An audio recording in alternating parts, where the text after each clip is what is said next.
ചക്ക പുഴുങ്ങാൻ വേണ്ടിയിട്ടാണ് കേട്ടോ വൃത്തിയാക്കി എടുത്തത്. പക്ഷേങ്കിൽ അത് നടന്നില്ല. അപ്പോൾ വിചാരിച്ചു എന്നാൽ പിന്നെ അത് വറുത്തെടുക്കാമെന്ന് വിചാരിച്ചു. ചക്ക ഇനിയിപ്പോൾ ചക്കക്കാലമൊക്കെ കഴിയാറായില്ല. ഇനിയിപ്പോൾ അത്ര ചക്കയൊക്കെ ഉള്ളൂ പ്ലാവിൻ്റെ മുകളിൽ. കുറച്ചൊക്കെ ഉണ്ട്, പക്ഷേ മുകളിലായിട്ടുള്ളത് അത് കിട്ടാൻ ഭയങ്കര ബുദ്ധിമുട്ടാണ്. അപ്പോൾ ഇതിപ്പോൾ ഇന്നലെ എങ്ങനെയാണ് കിട്ടിയതെന്ന് വെച്ചാൽ കാറ്റിന് വീണതാട്ടോ. നമ്മൾ കൊയ്തെടുത്തൊന്നല്ല, അത് കാറ്റിന് വീണിട്ട് പിന്നെ അങ്ങനെ കിട്ടിയത്. നോക്കുമ്പോൾ നല്ല ചക്കയായിരുന്നു കേട്ടോ, നല്ല അടിപൊളി ചക്കയാണ്, നല്ല ഷേപ്പിലൊക്കെ. നമുക്ക് സ്ത്രീകൾക്ക് പൊതുവെ നല്ല ഷേപ്പ് ഉണ്ടെങ്കിൽ മുറിച്ചിടാനൊക്കെ കുറച്ചും കൂടി എളുപ്പമാണല്ലോ. അപ്പോൾ എനിക്ക് ഭയങ്കര ഇഷ്ടപ്പെട്ടൊരു ചക്കയായിരുന്നു, നല്ല ഷേപ്പിലുള്ള ചക്കയായിരുന്നു. അതിന് ശേഷം കുറച്ച് പട്ടാണി ഉണ്ടായിരുന്നു. പട്ടാണി കുതിർത്തിയിട്ട് അത് മുട്ടയൊക്കെ ആക്കിയിട്ട് ഫ്രൈ ആക്കാമെന്ന് വിചാരിച്ചു. ഒരുപാടായിട്ട് അങ്ങനെയൊക്കെ ആക്കിയിട്ട് അപ്പോൾ അങ്ങനെ ആക്കാമെന്ന് വിചാരിച്ചു. അങ്ങനെ മുട്ടയൊക്കെ പൊട്ടിച്ച് വെച്ച്, നിങ്ങളെങ്ങനെയാണ് ആക്കുന്നതെന്ന് എനിക്കറിയില്ല, ഞാൻ ഇങ്ങനെയും ആക്കലുണ്ട്.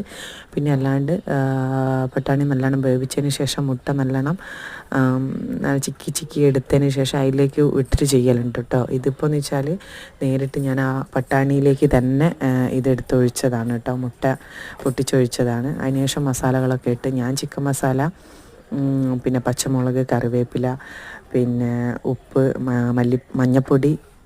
മല്ലിപ്പൊടി ഇട്ടിട്ടില്ല കേട്ടോ, മഞ്ഞൾപ്പൊടി മുളക് പൊടി ഇട്ടിട്ടുണ്ട്.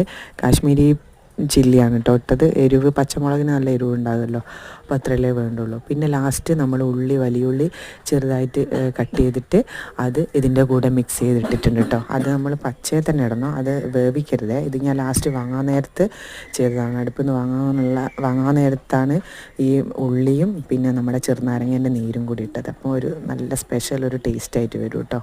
സൂപ്പറാണ്, നിങ്ങളൊന്ന് ട്രൈ ചെയ്ത് നോക്കണം.